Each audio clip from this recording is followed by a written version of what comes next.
Bonsoir à tous, merci de nous être fidèles. Tout de suite le sommaire de votre journal. Le président tunisien Béji Caïd Sebsi est décédé aujourd'hui à l'âge de 93 ans. En cette douloureuse circonstance, Sa Majesté le roi Mohamed VI a adressé un message de condoléances au président de l'Assemblée des représentants du peuple tunisien, Mohamed Nasser. Le souverain affirme avoir appris avec une grande émotion cette triste nouvelle.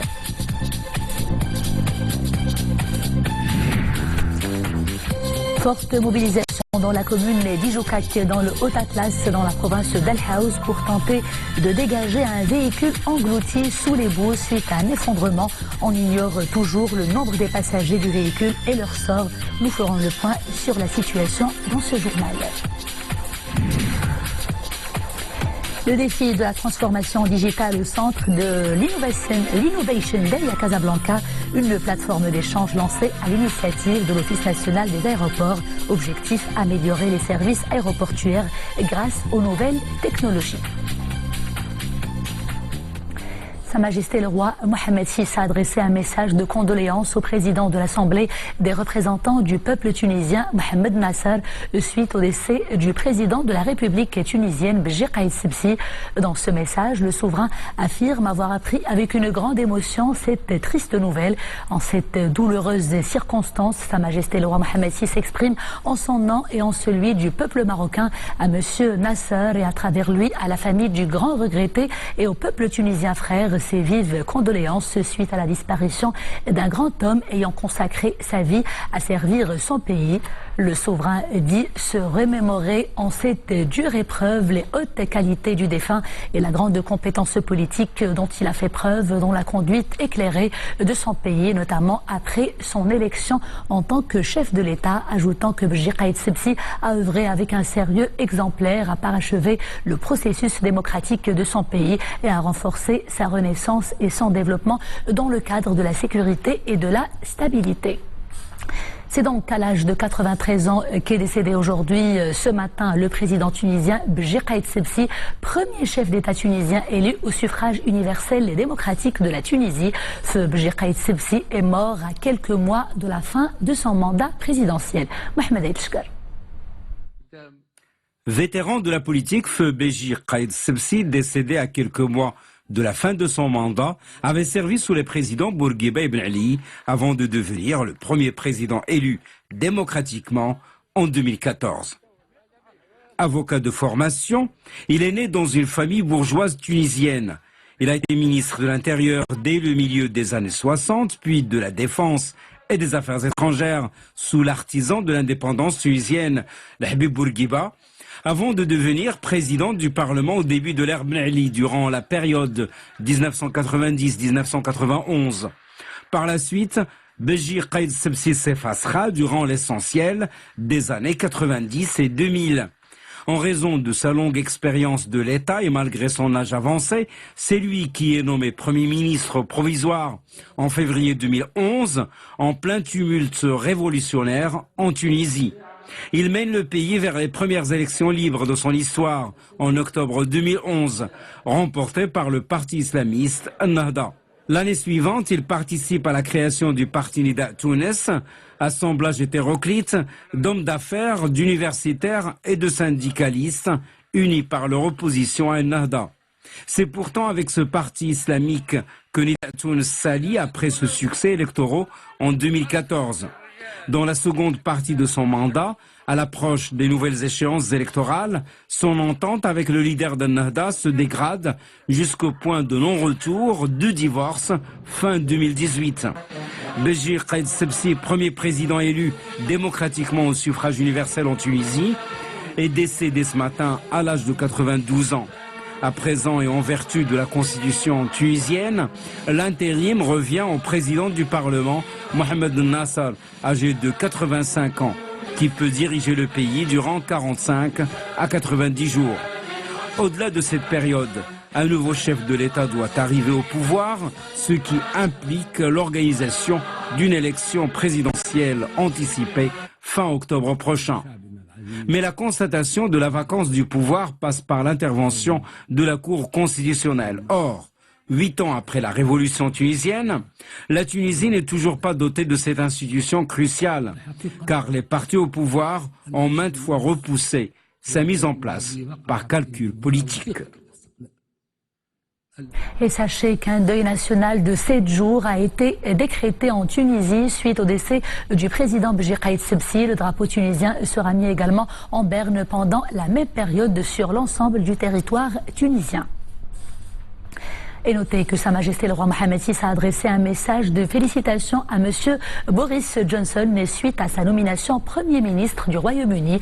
Dans ce message, Sa Majesté le roi saisit cette occasion pour exprimer à Monsieur Johnson sa satisfaction quant aux relations spéciales basées sur l'amitié et l'estime mutuelle entre les deux peuples, se félicitant de la coordination et de la concertation entre les deux pays concernant différentes questions d'intérêt commun sur les plans bilatéral et multilatéral, ainsi que leur soutien continu de tous les efforts et initiatives internationales visant la promotion de la paix, de la sécurité et de la stabilité. Les pluies enregistrées hier soir dans la province d'Al-Haouz ont provoqué une hausse du niveau des cours d'eau et des ruisseaux et un éboulement au point kilométrique 230 sur la route nationale numéro 7 au niveau de la commune d'Ijoukak. Un véhicule a été englouti sous les amas de rochers et de terre et au moment où je vous parle, les efforts se poursuivent pour extraire le véhicule des boues. Les éléments de la protection civile, la gendarmerie royale et les autorités locales sont à pied d'œuvre dans la province d'Al-Haouz.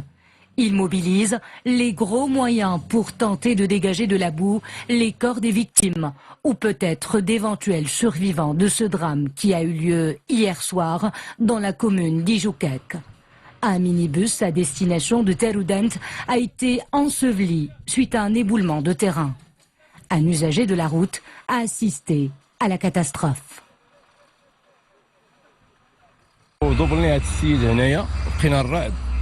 Le véhicule m'a doublé. Nous roulions sous la pluie et les orages et à 5 mètres de ma voiture, j'ai vu une grande partie de la terre se détacher de la montagne. Et il s'est effondré au passage de ce minibus. Le véhicule a été englouti par la boue. Moi, j'ai battu en retrait et je me suis arrêté. À son arrêt, l'homme a prévenu les autorités locales afin d'intervenir au plus vite. Une chose est sûre, des victimes, il y en aurait. Mais pour le moment, aucun bilan exact n'est avancé. Les familles s'inquiètent et s'impatientent. Certaines d'entre elles supposent déjà des pertes humaines.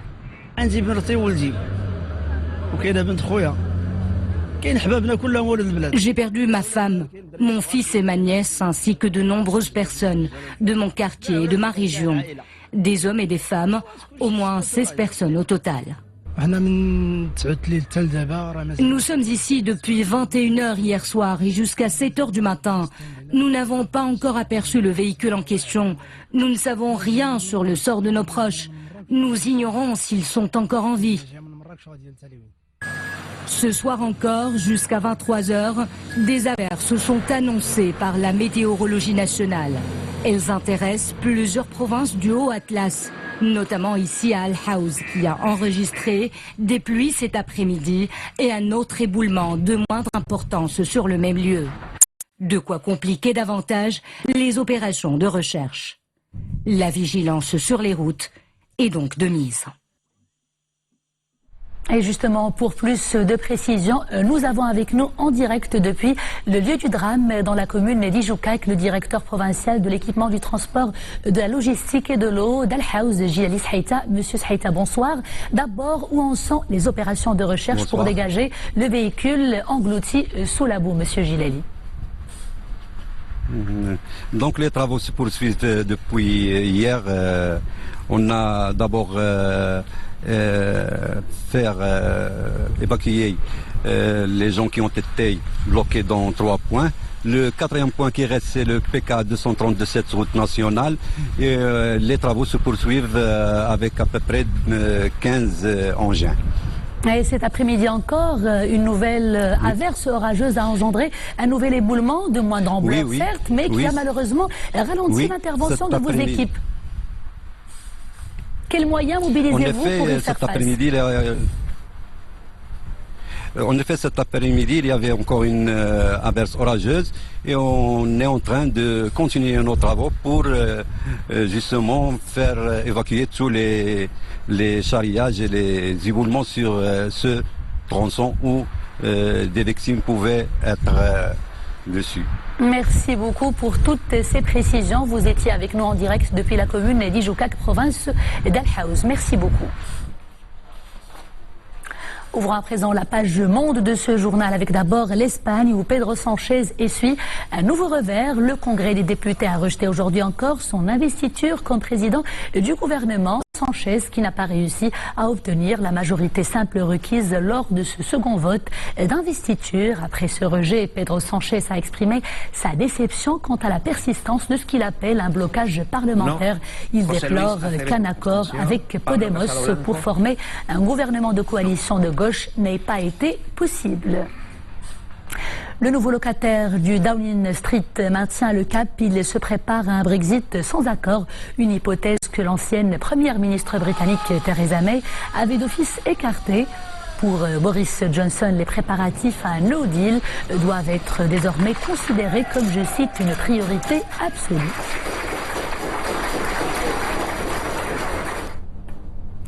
La canicule accablante qui fait suffoquer des millions d'habitants en Europe devrait battre de nouveaux records aujourd'hui, surtout en France. Paris bat d'ailleurs son record historique de chaleur qui datait de plus de 70 ans.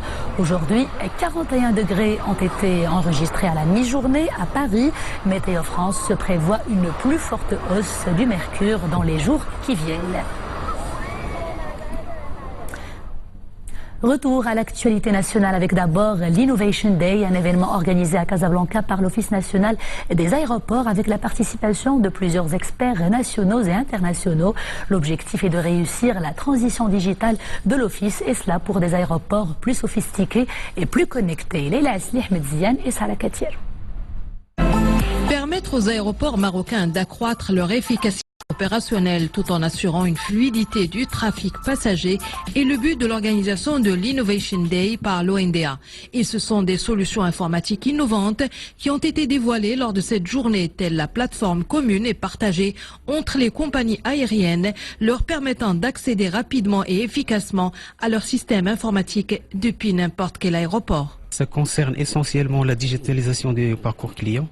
Donc ça concerne un certain nombre de services, notamment la dématérialisation, tout ce qui est enregistrement, tout ce qui est passage, validation des cartes d'embarquement, tout ce qui est dépose bagages, etc.